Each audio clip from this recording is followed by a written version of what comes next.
إن الحمد لله نحمده ونستعينه ونستغفره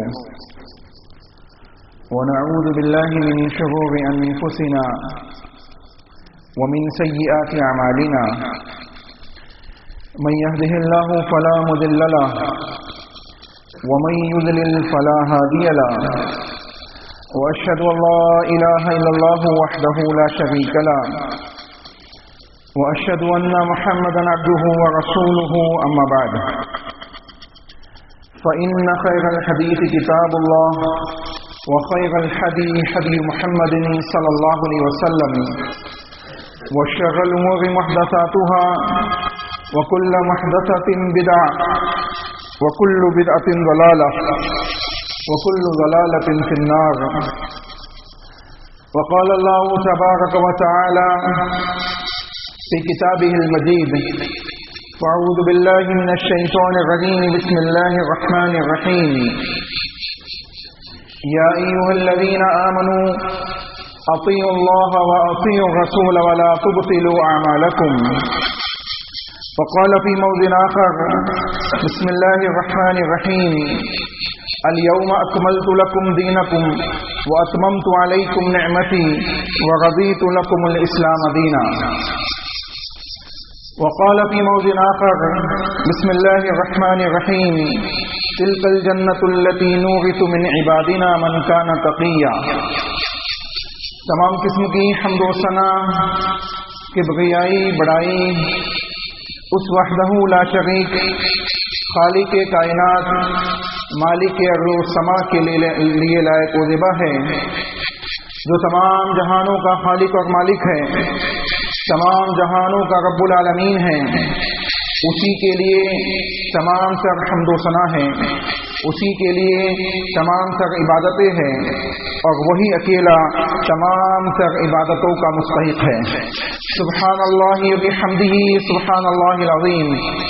انگنت درد و سلام ہو انبیاء کی مقدر جماعت پر، خصوصاً سید المرسلین رحمت للعالمین آمنہ کے لال جناب محمد رسول اللہ صلی اللہ علیہ وسلم کی ذات گرامی پر. اللہم صلی علی محمد وعلی آل محمد کما صلیت علی ابراہیم وعلی آل ابراہیم انک حمید مجید. اللہم بارک علی محمد وعلی آل محمد کما بارکت علی ابراہیم وعلی آل ابراہیم انک حمید مجید. محترم سامعین و پردہ نشین خواتین اسلام، پچھلے کئی جمعوں سے مسلسل ایک ٹاپک جس کو قرآن و حدیث کی روشنی میں تفصیلاً ہم دیکھ رہے ہیں، جنت، اس کی نعمتیں اور اس کا راستہ، اس کا آج انشاءاللہ ہم اختتام کریں گے۔ اس کی جو آخری کڑی ہے، جنت، اس کی نعمتیں ہم دیکھ چکے ہیں، اور اصل چیز کیا ہے کہ اس کا راستہ کیا ہے، اس راستے پہ ہم کیسے گامزن ہو سکتے ہیں، کیسے چل سکتے ہیں، اور کس طریقے سے ہمیں اس راستے کو پانا ہے۔ تو اصل بنیادی طور پہ یہ بات سمجھ لیں کہ جنت کے راستوں پہ چلنے والوں کی صفات کیا ہے۔ اللہ رب العالمین نے یا رسول اکرم صلی اللہ علیہ وسلم نے قرآن و حدیث کے اندر اس سلسلے میں کیا چیزیں بیان کی ہے، وہ اختصاراً آپ کے سامنے انشاءاللہ رکھی جائے گی۔ اللہ سے دعا ہے کہ اللہ ہم سب کو، کہنے والے کو، سننے والوں کو، سننے والیوں کو عمل صالح کی توفیق عطا فرمائے، آمین۔ سب سے پہلی چیز، جنت کے سلسلے میں اس بات کو سمجھ لیں کہ جس طریقے سے جنت کے کچھ لوگ مستحق ہوں گے، اسی طریقے سے جہنم کے بھی مستحق ہوں گے، اور ان دونوں کے درمیان بھی کچھ لوگ ہوں گے جن کو اصحاب الاعراف کے نام سے سورۃ الاعراف کے اندر اللہ رب العالمین نے ذکر کیا ہے۔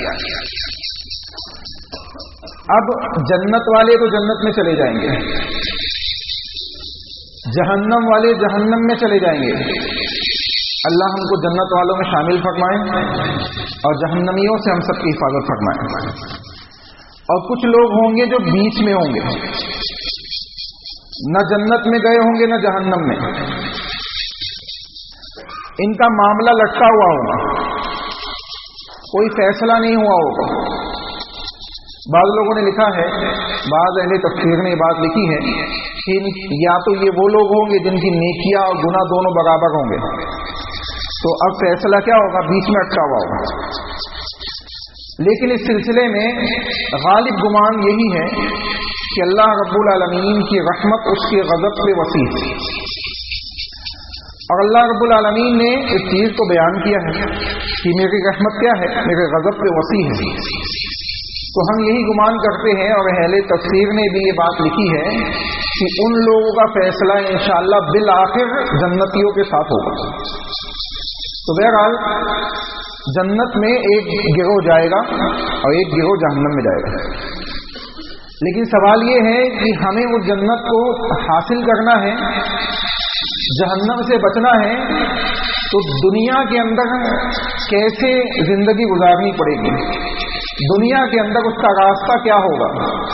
دنیا میں بھی کسی منزل پہ انسان کو جانا ہوتا ہے، ایک سٹی سے دوسری سٹی جانا ہوتا ہے، تو اس کے پاس ایک متعینہ راستہ ہوتا ہے، ایک راستہ ہوتا ہے، اس راستے کو وہ فالو کرتا ہوا اپنی منزل تک پہنچ جاتا ہے۔ اگر کسی کو دلی جانا ہے اور وہ حیدرآباد کی ٹرین میں بیٹھ جائے تو وہ دلی نہیں پہنچے گا۔ ٹھیک اسی طریقے سے اگر ہمیں جنت کا مستحق بننا ہے تو جنت کے راستے پہ چلنا پڑے گا، اور کہاں پہ چلنا پڑے گا، اسی دنیا میں۔ اس دنیا سے جانے کے بعد جب جہنمیوں کا فیصلہ ہو جائے گا تو بعض جہنمی وہ بھی ہوں گے جو اللہ کے حضور میں کہیں گے کہ اللہ ہمیں تھوڑا موقع دے دے، دنیا میں جانے دے دے، ہم لوٹ کر نیک اعمال ایمان کے ساتھ لوٹ آئے، اب تو ہمیں جنت میں داخل کر دے۔ وہاں افسوس کریں گے، وہاں اللہ کی ذات کو تسلیم کریں گے، نبیوں کی دعوت کو سمجھیں گے جب عذاب دیکھیں گے۔ لیکن اب کوئی فائدہ نہیں ہوگا۔ کیوں نہیں ہوگا؟ کیونکہ اللہ نے دنیا دی ہے اس کے لیے کہ ہم اس دنیا کے اندر کیا کریں، عمل صالح کے ساتھ زندگی گزار لیں اور اپنی آخرت کو سنوار لیں۔ تو سب سے پہلی چیز کہ جنت کے وارثین کون ہوں گے، کون لوگ ہوں گے جو جنت کے مستحق ہوں گے؟ اللہ رب العالمین نے کتاب اللہ کے اندر ان کے سلسلے میں بیان فرمایا، تلک الجنۃ التی نورث من عبادنا من کان تقیا۔ سب سے پہلی صفت یہ ہوگی وہ جنتیوں کی جو جنت کے وارثین ہوں گے، اللہ نے بیان فرمایا کہ ہم انہیں جنت کا وارث بنائیں گے۔ اور وہ کون ہوں گے؟ اللہ نے بیان فرمایا من عبادنا، میرے بندوں میں سے ہوں گے، یعنی ایمان والوں میں سے ہوں گے، یعنی ایمان والوں میں سے ہوں گے۔ تو سب سے پہلی صفت ایمان کے ساتھ زندگی گزارنا، من کان تقیا، اور ایمان اور عمل صالح کے ساتھ ان کے اس ایمان اور عمل صالح کے اندر تقویٰ ہو، اللہ کے تقوی کے ساتھ زندگی گزارنے والے ہوں گے۔ اللہ کے تقوی کو ملحوظ خاطر رکھ کر اپنی زندگیاں انہوں نے گزاری ہوگی تو انشاءاللہ وہ جنت کے وارث ہوں گے۔ اور آپ دیکھیں تقوی کتنا اہم ہے انسان کی زندگی میں، اس کا جائزہ لیں۔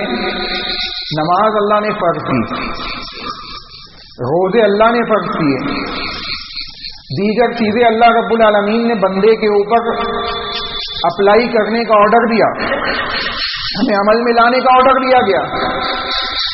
لیکن یہ بتائیے کسی بھی عبادت کو سکھانے کے لیے، کسی بھی عقیدے کو سکھانے کے لیے 1 مہینہ مسلسل عبادت کرنے کا حکم نہیں دیا گیا۔ واحد ایک تقویٰ ہے جس کے سلسلے میں اللہ نے بیان فرمایا کہ اے ایمان والو کتب علیکم الصیام، تم پہ ہم نے روزے فرض کیے۔ ہم نے کیا کیے؟ تم پہ روزے فرض کیے ہیں، جیسے تم سے پہلے امتوں پہ فرض کیے تھے۔ کس لیے فرض کیے؟ لعلکم تتقون، تاکہ تم متقی بن جاؤ۔ تو متقی بنانے کی ٹریننگ ہر سال اللہ رب العالمین ہمیں دے گا کہ تم تقوی کو اپنا لو، متقی بن جاؤ اور اس تقوی کے ساتھ زندگی گزار لو۔ رسول اکرم صلی اللہ علیہ وسلم ہر جمعے میں، ہر نکاح کے خطبے میں، ہر بیانات کے ابتدا میں جب خطبہ پڑھتے اس میں جو آیتیں پڑھتے وہ آیتوں کے اندر تقوی کا درس ہو۔ تو معلوم پڑ رہا ہے کہ انسان کی زندگی کے اندر تقوی کی بڑی اہمیت ہے۔ سوال یہ ہے کہ تقوی کیا ہے؟ کسے کہا جائے گا تقوی؟ بہت ہی مختصر سے مختصر الفاظ میں تقوی کو آپ سمجھنا چاہتے ہیں تو یہ سمجھ لیجئے کہ کوئی بیمار انسان کسی ڈاکٹر کے پاس جائے اور ڈاکٹر اس کو کیا کہے؟ اس کو دوا لکھ کے دے دے، اس کا چیک اپ کر کے چیک اپ کرنے کے بعد دوا لکھ کے دے دے کہ یہ دوائیاں آپ کو لینی ہے، 3 دن تک، 1 ہفتے تک یہ دوا آپ کو لینی ہے۔ لیکن ان دوائیوں کے ساتھ کچھ چیزیں ہیں جن سے آپ کو بچنا ہے۔ چاول نہیں کھانا ہے، ٹھنڈے سے بچنا ہے، کچھ دنوں تک گوشت نہیں کھانا ہے۔ ڈاکٹر یہ کہہ دے آپ کو جو دوائیاں آپ لے رہے ہیں وہ کس لیے کہ بیماری ختم ہو جائے، اور جن چیزوں سے آپ بچ رہے ہیں وہ کس لیے ہے؟ تاکہ بیماری اور مرض ختم ہو جائے۔ تو ٹھیک اسی طریقے سے جن باتوں کا اللہ نے، اس کے رسول نے حکم دیا ہے ان کو اپنی زندگیوں کے اندر اپلائی کرنا، عمل میں لانا۔ جیسے ڈاکٹر نے جو دوا دی ہے اس کو کھانا، اور جن باتوں سے اللہ اس کے رسول نے منع کیا ہے ان سے بچ جانا۔ جیسے ڈاکٹر نے جن چیزوں سے پرہیز کرنے کا حکم دیا ہے ان سے بچ جانا، تو انسان صحت یاب ہو جائے گا۔ تو اسی طریقے سے جب یہ چیز اپلائی کرے گا کہ ایمان، عمل صالح، اللہ اس کے رسول کے فرامین کو اپنی زندگی کے اندر اپلائی کرنا، اور منہیات جن سے اللہ اس کے رسول نے منع کیا ہے ان سے اپنی زندگیوں کو، اپنے اعمال کو، اپنی ایمانی زندگی کو بچا لینا، یہ تقویٰ ہے۔ تو انسان ایمان اور عمل صالح کے ساتھ زندگی گزار لے، لیکن وہ گناہوں سے نہ بچے، جن چیزوں سے اللہ نے منع کیا ہے اس سے نہ بچے، حرام چیزوں کا استعمال کرتا ہوا زندگی گزارے، نمازیں بھی پڑھ رہا ہے، حرام کام بھی کر رہا ہے، تو حقیقت میں اس کے پاس تقویٰ نہیں ہے۔ تقویٰ کہتے ہی اس کو ہے کہ جن باتوں کا حکم دیا گیا ان کو عمل میں لائے، اور جن سے منع کیا گیا ان سے رک جائے۔ تو اللہ نے کہا جن کے پاس ایسا تقویٰ ہوگا، من کان تقیہ، ہم ان کو کیا کریں گے؟ جنت کا مستحق بنا دیں گے۔ جنت کے وارثین میں ان کو داخل کر دیں گے. اللہ اکبر. پہلی چیز معلوم پڑی ایمان عمل صالح کے ساتھ تقوی کا ہونا. اب دیکھیں اللہ رب العالمین نے مزید بیان فرمایا, کہا وَأُزْلِفَتِ الْجَنَّةُ لِلْمُتَّقِينَ, متقیوں کے نزدیک کر دی جائے گی جنت. جنت کیا کی جائے گی؟ متقیوں کے نزدیک کر دی جائے گی. ہمارے ہاں معاملہ کیا ہے؟ ہمارے موافق بات ہوگی تو ہم قبول کریں گے, ہمارے موافق نہیں ہوگی تو ہم قبول نہیں کریں گے. یہ تقویٰ نہیں ہے. آپ کے موافق ہو یا نہ ہو, اللہ اس کے رسول کی بات ہے, ہم کو چاہیے کہ ہم اس کے موافق اپنی زندگی گزاریں, نہ کہ ان باتوں کو اپنے موافق کرنے کی کوشش کریں. چنانچہ کہا گیا کہ وَأُزْلِفَتِ الْجَنَّةُ لِلْمُتَّقِينَ, اللہ رب العالمین اہل جنت کہ وہ لوگ جو تقوی والے ہوں گے, متقین ہوں گے, ان کے نزدیک جنت کو کر دے گا.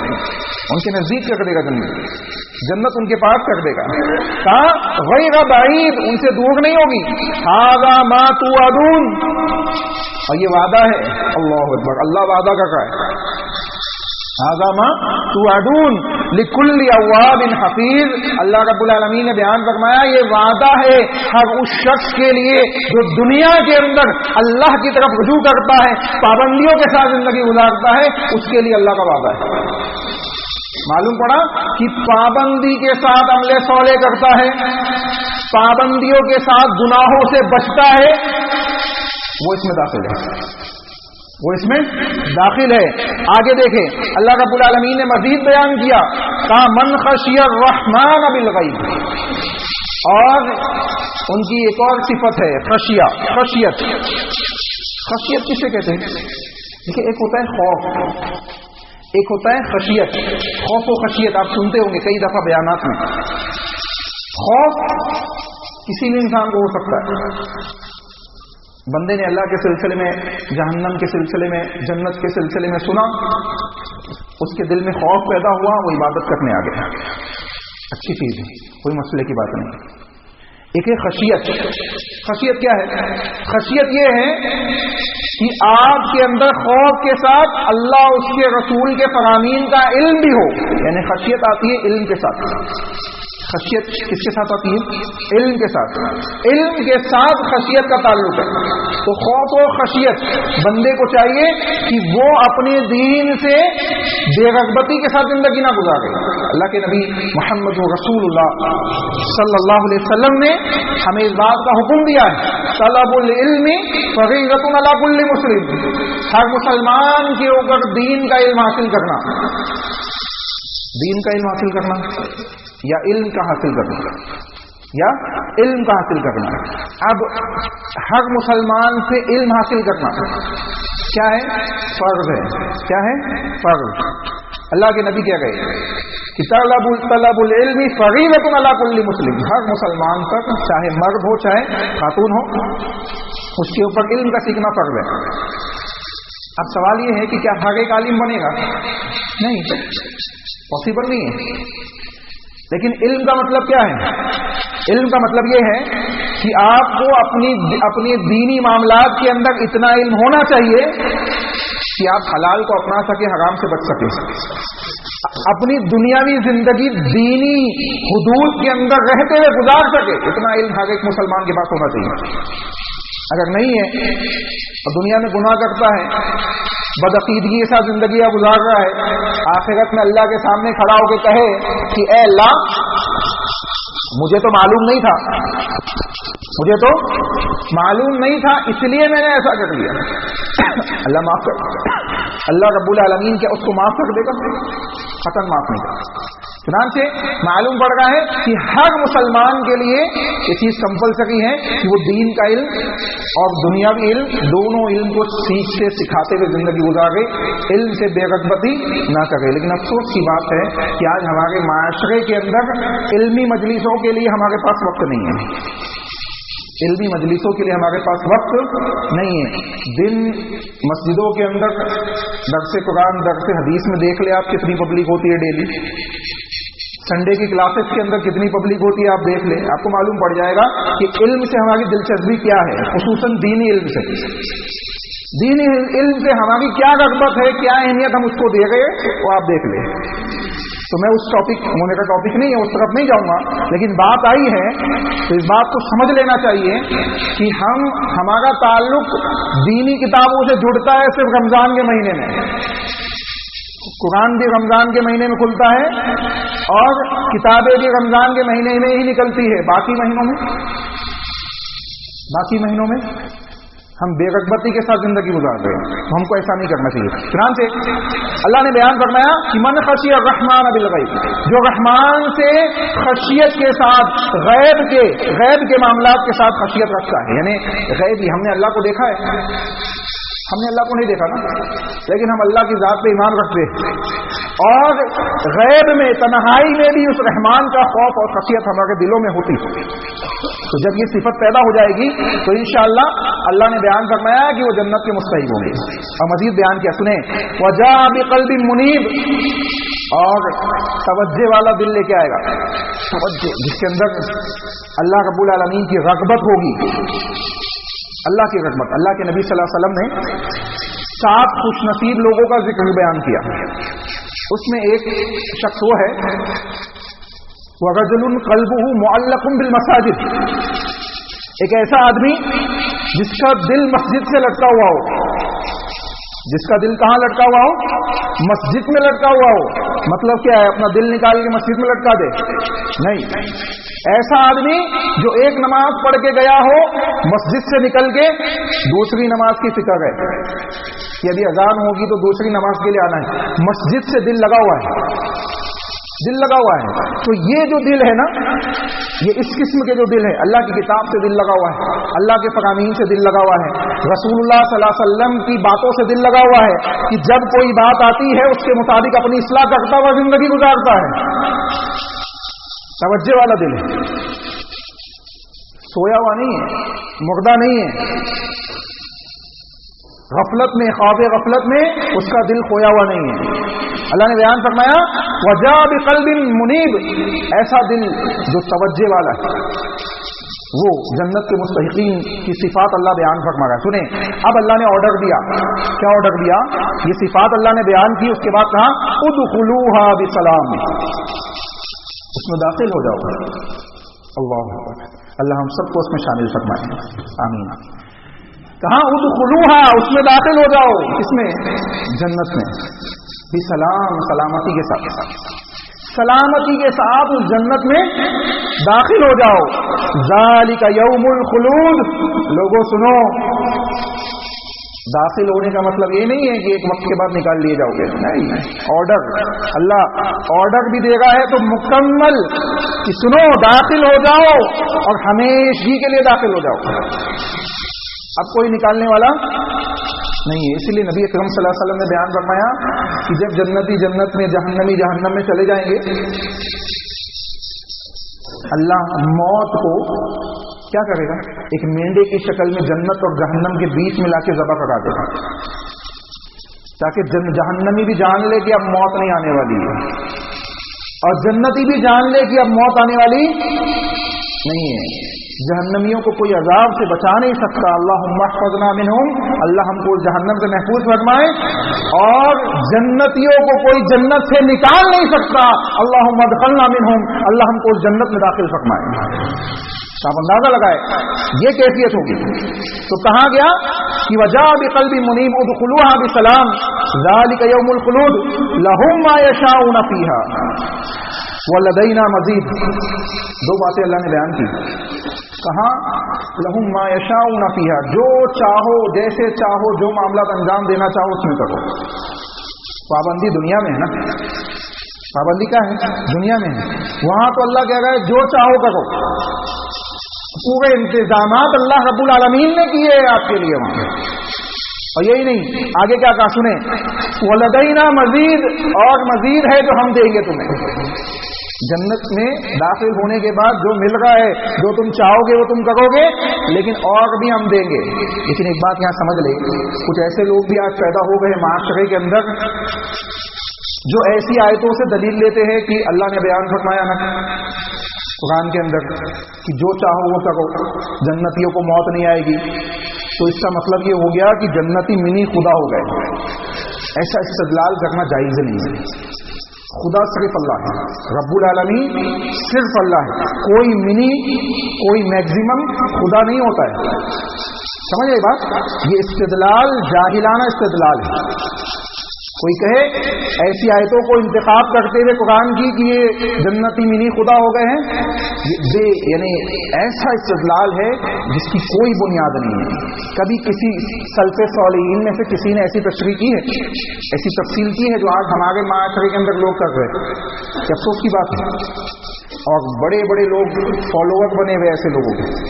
تو ہم سوچے ہم دین کا علم کہاں سے لے گئے، اس بات کو سمجھ لیں.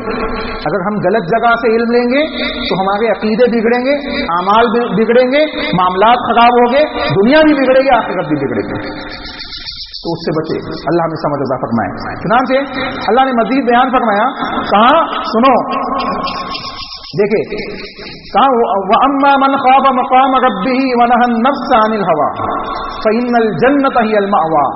آپ دیکھیں یہاں پہ بھی جنت کا اعلان کیا جا رہا ہے ایسے لوگوں کے لیے جو اپنے نفوس کے اوپر کنٹرول کرتے ہوئے زندگی گزارتے ہیں، خواہشات کو دباتے ہیں اللہ کی رضا کے لیے، اپنے معاملات کو، اپنے نفسانی خواہشات کو، ان ناجائز خواہشات کو دباتے ہیں. جائز طریقے سے، حلال طریقے سے جو اللہ رب العالمین نے آپ کے لیے دنیا میں معاملات انجام دینے کی اجازت دی ہے اس کو انجام دیجیے، کوئی مسئلے کی بات نہیں ہے. لیکن حرام طریقے سے گناہوں کے راستوں کو اپنانا، خواہشات نفس کو مکمل کرنے کے لیے اللہ کے غضب کو دعوت دینا ہے. اللہ ہم سب کی حفاظت فرمائے، ہم سب کی حفاظت فرمائے. آج معاشرے کے اندر بے انتہا فتنے ہیں، بے حیائی کے فتنے، جہاں دیکھو وہاں فتنے آپ کو دکھ جائیں گے. وہ حدیث یاد آتی ہے اللہ کے نبی صلی اللہ علیہ وسلم کی. رسول اکرم صلی اللہ علیہ وسلم نے بیان فرمایا تھا کہ ایک زمانہ آئے گا بارش کے قطروں کی طرح آسمان سے فتنے نازل ہوں گے اور تمہارے گھروں کے اندر داخل ہوں گے. وہ چیز ہم دیکھ رہے ہیں معاشرے کے اندر. تو ہم کو چاہیے کہ ایسے فتنوں کے زمانے کے اندر اپنے آپ کو اللہ کے دین سے جوڑے، اللہ رب العالمین کے فرامین سے جوڑے. چنانچہ یہاں پہ بھی خوف کا ذکر ہے کہ انسان خوف و خشیت کے ساتھ اپنے نفوس پہ کنٹرول کرتے ہوئے، اللہ کی رضا کو شامل حال رکھتے ہوئے زندگی گزارے گا تو اللہ رب العالمین اس کو جنت کا مستحق بنا دے گا. اس کے علاوہ ایک اور چیز دیکھیں، رسول اکرم صلی اللہ علیہ وسلم نے کتنے وضاحت کے ساتھ مومنین کے لیے جنت کے راستے کو واضح کیا ہے. اور رحمت للعالمین ہے اللہ کے نبی صلی اللہ علیہ وسلم، رحمت للعالمین ہے اللہ کے نبی صلی اللہ علیہ وسلم نے ہمارے لیے دنیا اور آخرت کی کامیابی کے تمام راستے بیان کیے. شرط یہ ہے کہ ہم قرآن و حدیث میں جھانکے تو صحیح. دوسرے فائدہ اٹھا گئے، مسلمانوں کو توفیق نہیں ہے پڑھنے کی. مسلمان تو گمراہ ہو جا رہا ہے، کہتا ہے قرآن پڑھوں گا تو گمراہ ہو جاؤں گا. اعوذ باللہ. ہم معاشرے کے اندر ایسے لوگ موجود ہیں کہتے قرآن ترجمے سے مت پڑھو، آپ پڑھو گے تو گمراہ ہو جاؤ گے. کس کے لیے نازل ہوا ہے؟ جزدانوں میں سجانے کے لیے، شادی کے وقت بچیوں کو اس کے نیچے سے گزارنے کے لیے، قسم کھانے کے لیے، سروں پہ اٹھانے کے لیے.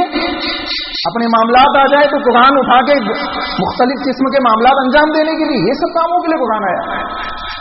پڑھنے کے لیے آیا ہے، سمجھنے کے لیے آیا ہے، اس کے اوپر عمل کرنے کے لیے آیا ہے، اس کے ذریعے سے دنیا و آخرت میں کامیابی حاصل کرنے کے لیے اللہ نے نازل کیا ہے تاکہ لوگ رشد و ہدایت کے مستحق بن جائیں. اللہ ہم کو سمجھ عطا فرمائے.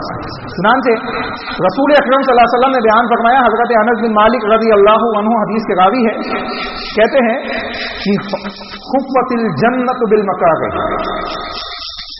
وحفت النار بالشہوات. اللہ اکبر، اللہ اکبر. اللہ کے نبی بیان فرما رہے ہیں انسان کو جو چیزیں ناپسند ہوتی ہیں نا، جو چیزیں ناپسند ہوتی، ٹھنڈی کے موسم میں ٹھنڈے ٹھنڈے پانی سے وضو بنانا، ٹھنڈے پانی سے وضو بنانا ناپسند ہے، پسند نہیں ہے. غسل کی حاجت ہو جائے تو ٹھنڈے پانی سے غسل کرنا پڑ جائے صبح کو، پسند نہیں ہے. کمبل چھوڑنا پسند نہیں ہے، پسندیدہ چیزیں نہیں ہے. رسول اللہ بیان فرما گئے کہ جنت کو تمہاری ناپسندیدہ چیزوں سے اللہ نے گھیر دیا ہے. اللہ کی عبادت کرنا بندہ کہاں پسند کر رہا ہے؟ ہم سب سے غفلتیں ہوتی ہے. اللہ ہم سب کو معاف فرمائے, عمل صالح کی طرف رجوع کرنے کی توفیق عطا فرمائے. تو کہا رسول اکرم صلی اللہ علیہ وسلم نے حفت الجنت بالمکارہ, لوگوں سنو, جنت کو اللہ نے گھیر دیا ہے تمہاری ناپسندیدہ چیزوں سے. یعنی عبادت کے معاملات, دینی معاملات, جس کو زیادہ تر لوگ کیا کرتے ہیں, پسند نہیں کرتے ہیں کہ شاہ ٹھنڈی میں جائیں گے, وضو بنائیں گے, کپڑے گیلے ہو جائیں گے. ہاں, اور جہنم کو کس سے گھیرا ہے اس کو بھی سنیں. وحفت النار بالشہوات, اللہ کے نبی نے بیان فرمایا جس کو جن چیزوں کو تم پسند کرتے ہو, گناہوں کو, شہوات کو, لغویات کو, بےہودہ بنے کو, بے حیائی کو, اللہ نے جہنم کو اس سے گھیر دیا.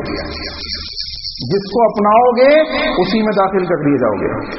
یہ وہی کیفیت ہے کہ دجال لے کے نکلے گا, ایک طرف جنت ایک طرف جہنم, اوپر سے جنت دکھے گی اندر سے جہنم ہوگی, اوپر سے جہنم دکھے گی اندر سے جنت ہوگی. وہی کیفیت ہے. تو دنیا کی شہوات اوپر سے اچھی دکھ رہی ہے لیکن لے کے کہاں جائے گی, سوچ لے, جہنم کی طرف. اور عبادتیں دنیا میں مشکل لگتی ہے بعض اوقات, لیکن لے کے کہاں جائے گی, جنت کی طرف. اللہ ہم سب کو سمجھ عطا فرمائے. آگے دیکھیں, اللہ کے نبی صلی اللہ علیہ وسلم نے, صحیح مسلم کی حدیث ہے یہ, رسول اکرم صلی اللہ علیہ وسلم نے مزید بیان فرمایا. عبد الرحمن صخر الدوسی رضی اللہ عنہ حدیث کے راوی ہیں, کہتے کل امتی يدخلون الجنہ الا من ابا. قیل ومن یابى یا رسول اللہ. اللہ کے نبی نے, صحابہ بیٹھے ہوئے, رسول اللہ نے کہا میری امت کے تمام لوگ جنت میں جائیں گے. کل امتی یدخلون الجنہ, سب کے سب جنت میں جائیں گے. اللہ اکبر, سب کے سب جنت میں جائیں گے. نبی کہہ دے گے تو کیا چاہیے, لیکن ایک بات کہی اللہ کے نبی نے آگے, تو بڑی اہم ہے. کہا الا من ابا, سوائے اس کے جس کے اندر صفت ابا پائی جائے گی. ابا کیا ہے؟ ابا ہے انکار کرنا, انکار کرنے والے لوگ, نہیں ماننے والے لوگ. قرآن و حدیث کی بات آ جائے, ٹھیک ہے, یہ قرآن و حدیث اپنی جگہ, ہمارا ابا دادا نے یہ کی, ہم یہ کہیں گے, یہ ابا ہے. یہ کیا ہے؟ الا من ابا. سوچ لے, حدیث اچھی طریقے سے سن لے, اور صحیح بخاری کی حدیث ہے, آتھینٹک حدیث ہے, آتھینٹیکیشن میں کوئی شک و شبہ نہیں. کہا الا من ابا. صحابہ نے پوچھا, قیل یا رسول اللہ ومن یابا, اے اللہ کے نبی یہ انکار کرنے والا کون ہوگا, یہ صفت کس میں پائی جائے گی؟ رسول اللہ صلی اللہ علیہ وسلم نے اس کی بھی وضاحت کر دی. اللہ کے نبی نے کہا من اطاعنی دخل الجنہ, جو میری اطاعت کرے گا, جو میری اطاعت کرے گا, دخل الجنہ, وہ جنت میں داخل کیا جائے گا. ومن عصانی فقد ابا, اور جو میری نافرمانی کرے گا وہ انکار کرنے والا ہے, اس کو جہنم میں داخل کر دیا جائے گا. صبح سے شام تک جائزہ لیں, ہم کتنے معاملات کے اندر اللہ اس کے رسول کی نافرمانی کرتے ہیں. ہم سب اس میں داخل ہیں, اللہ ہم سب کو معاف فرمائے. تو ہم کو چاہیے کہ محاسبہ کرے, جائزہ لے, تزکیہ کرے. جیسے ہم اپنی بزنسوں کا جائزہ لیتے ہیں نا, پروفٹ میں ہے کہ لاس میں ہے, نیکیوں کا جائزہ لے, گناہوں کا جائزہ لے, نیکیاں بڑی ہے کہ نہیں ہے, گناہ کم ہوئے ہیں کہ نہیں ہے, اس میں بھی تو لاس میں نہیں چل رہے, گناہ بڑھ تو نہیں گئے, اس کا جائزہ لے. آگے دیکھیں, اللہ کے نبی نے مزید بیان فرمایا, اتقوا اللہ. اللہ کے نبی نے کچھ صفات بیان کی, کہا لوگوں اللہ سے ڈرو, اللہ کے تقوی کو اپناؤ. وصلوا خمسکم, 5 ٹائم کی نمازوں کا اہتمام کرو پابندی کے ساتھ. وصوموا شہرکم, اور رمضان کے مہینے کا روزہ رکھو. وادوا زکات اموالکم, اور اپنے مالوں کی زکات ادا کرو. طیبۃ بہا, اس کے ذریعے سے تمہارا مال, تمہارے نفوس کیا ہوں گے, پاک ہو جائیں گے. طیبۃ بہا انفسکم, یہ تمہارے مالوں کو, تمہارے نفوس کو پاک کرنے کا ذریعہ. آگے کہا واطیعوا, اور اطاعت کرو. واطیعوا ذا امرکم, جس بات کا تمہیں حکم دیا گیا ہے اس کی اطاعت کرو. لوگ پوچھتے ہیں ہم ایسا کیوں کریں, ٹھیک ہے, قرآن میں ہے تو کیوں ہے, حدیث میں ہے تو کیوں ہے. اللہ کے نبی کہہ گئے اس کیوں میں مت پڑھو, کہہ دیا گیا نا, اللہ نے کہا نا, اس کے رسول نے کہا نا, مان لو, ختم بات. سمجھ آئی بات. واطیعوا, اور جو حکم دیا گیا ہے اس کے اوپر کیا کرو, اطاعت کرو. فائدہ کیا ہوگا ٹھیک ہے، نماز پڑھیں گے، روزہ رکھیں گے، زکوٰۃ دیں گے، ہاں جو حکم دیا گیا اس کو مانیں گے، فائدہ کیا ہوگا؟ تدخلوا الجنت، اللہ تم کو جنت میں داخل کرے گا. تدخلوا الجنت ربکم، تمہارا رب تم کو جنت میں داخل کرے گا. سنن ترمذی، ابن حبان کے اندر اور صحیح الجامع کے اندر علامہ البانی نے اس کو صحیح کہا ہے. تو اندازہ لگائیں یہ صفات رسول اکرم صلی اللہ علیہ وسلم نے بیان فرمائی اور اس بات کو واضح کر دیا کہ اگر تم جنت کے راستے میں جانا چاہتے ہو، دنیا کے اندر جنتی راستہ پانا چاہتے ہو، تو محمد رسول اللہ صلی اللہ علیہ وسلم کی شریعت کو ویسے مان لو جیسے صحابہ نے مانا ہے. من مانی مت کرو، اس کو مانوں گا، اس کو نہیں مانوں گا، اس کو نہیں مانوں گا، اس کو مانوں گا، یہ نہیں چلے گا دین میں. ایمان والوں مکمل دین میں داخل ہو جاؤ. آگے دیکھیں، آخری چیز سنیں. اللہ رب العالمین نے بیان فرمایا کتاب اللہ کے اندر تقوی کے سلسلے میں کچھ باتیں، کچھ صفات جنتیوں کی. ہم سوچ رہے ہیں نا کہ تقوی بہت سنتے ہیں ہم، اور یہ صفات جو جنت کی، جنت کے راستے کی بیان کی گئی، اللہ ہم سب کو اس پہ چلنے کی توفیق عطا فرمائے. سنیں اللہ رب العالمین نے سب سے پہلی چیز کیا بیان کی؟ کہا وَسَارِعُوا إِلَىٰ مَغْفِرَةٍ مِّن رَبِّكُمْ. لوگوں دوڑ پڑو. ساغیو کا مطلب ہوتا ہے دوڑ پڑو. وَسَارِعُوا إِلَىٰ مَغْفِرَةٍ، اللہ کی مغفرت کی طرف دوڑ پڑو تیزی کے ساتھ. کوئی انسان تیزی سے دوڑ رہا ہے اس کو کہا جائے گا تیزی سے دوڑ پڑو اللہ کی مغفرت کی طرف. وَجَنَّةٍ، اور جنت کی طرف، اور جنت کی طرف. عَرْضُهَا السَّمَاوَاتُ وَالْأَرْضُ، جس کی چوڑائی آسمان و زمین کے برابر ہے، جس کی چوڑائی آسمان و زمین کے برابر ہے. اعدت للمتقین، اس کا وعدہ اللہ نے کیا ہے متقیوں سے. اب اللہ بیان کر رہا ہے متقی کون ہے. متقی کون ہے سنیں. اللہ رب العالمین نے متقیوں کی کچھ صفات یہاں بیان کی، اس کو سن لیں تاکہ بات واضح ہو جائے اور انشاءاللہ بات ختم کرتے ہیں. اللہ نے بیان فرمایا الذین ينفقون فی السراء والضراء، وہ ہے متقی جو اللہ کے راستے میں اپنا مال دیتے، چھپا کر اور دکھا کر. چھپا کر بھی دیتے ہیں، چھپا کر بھی دیتے، چھپا کر دینا بھی جائز ہے، اور بعض اوقات دکھا کے دینا بھی جائز ہے. دکھا کے دینا کب جائز ہے؟ جب آپ کی نیت یہ ہو کہ مجھے دیکھ کر دوسرے بھی دینے لگ جائے. یہ لوگ دیتے نہیں ہیں، اللہ کے راستے میں نہیں دیتے ہیں، تو مجھے دیکھ کر یہ بھی دے دے، تو اس شکل میں جائز ہے. البتہ لوگوں کو خوش کرنے کے لیے دے گا ہے دکھا کے، تو یہ جائز نہیں ہے، یہ ریاکاری ہے، یہ شرک کے اندر داخل ہو جائے گی. کہاں؟ اس کے بعد دیکھیں والکاظمین الغیظ والعافین عن الناس، ایک اور صفت بیان کی گئی.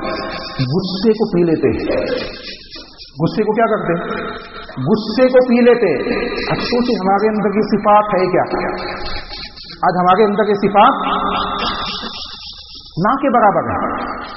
اللہ کہہ رہا ہے والکاظمین الغیظ، اور کیا کرتے ہیں؟ اپنے غصے کو پی لیتے ہیں. اور غیظ کسے کہتے ہیں؟ کسی کو درگزر کر دیں، معاف کر دیں، ٹھیک ہے جاؤ، یہ غلطی ہو گئی، کوئی بات نہیں، چلو جاؤ.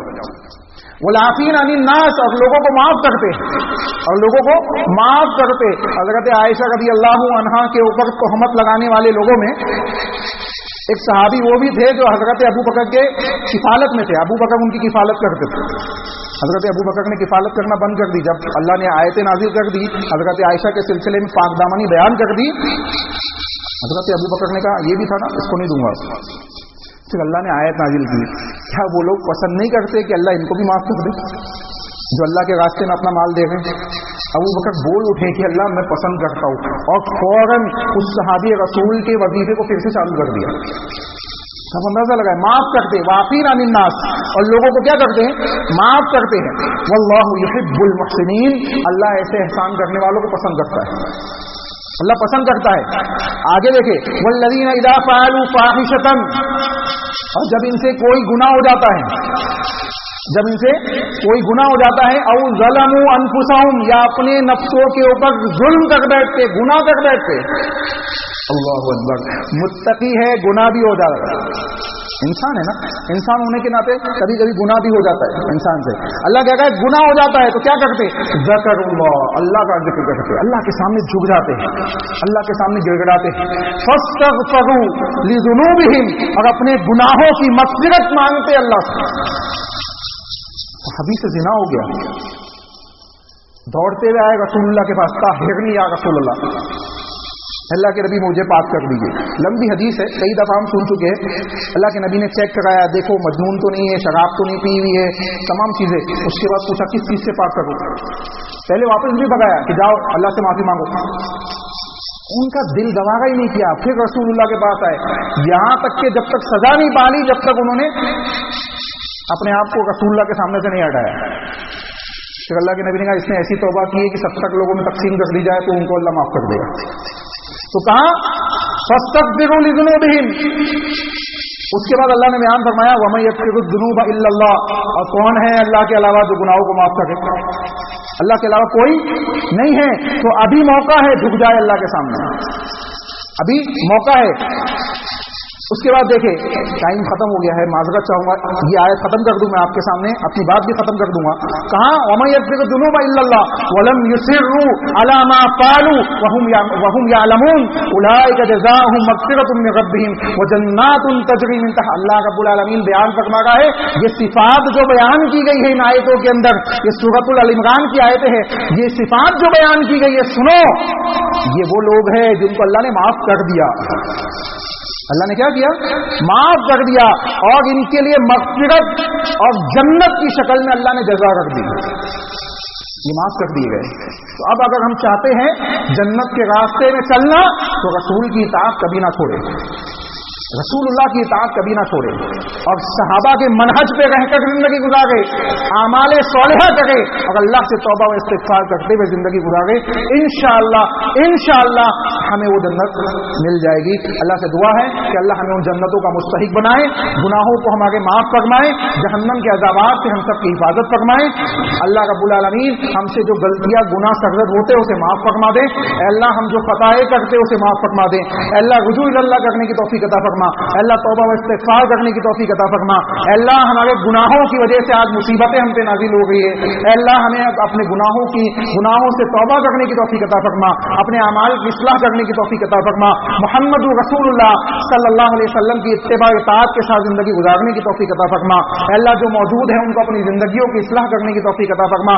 جو اس دنیا سے جا چکے ان کی مغفرت فرما, ان کی قبروں کو جنت کا باغ بنا, ان کے لیے جنت کی کھڑکیوں کو کھول دے, ان کے لیے جنت کے بستروں کو بچھا دے. اے اللہ ہمیں بھی جانا ہے, ہمیں بھی اس آنے والی قبر کے لیے انتظامات کرنے کی توفیق عطا فرما.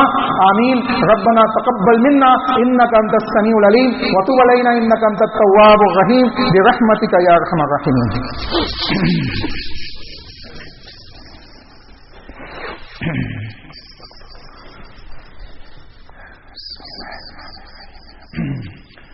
إن الحمد لله نحمده ونستعينه ونستغفره ونعوذ بالله من شرور أنفسنا ومن سيئات أعمالنا من يهده الله فلا مضل له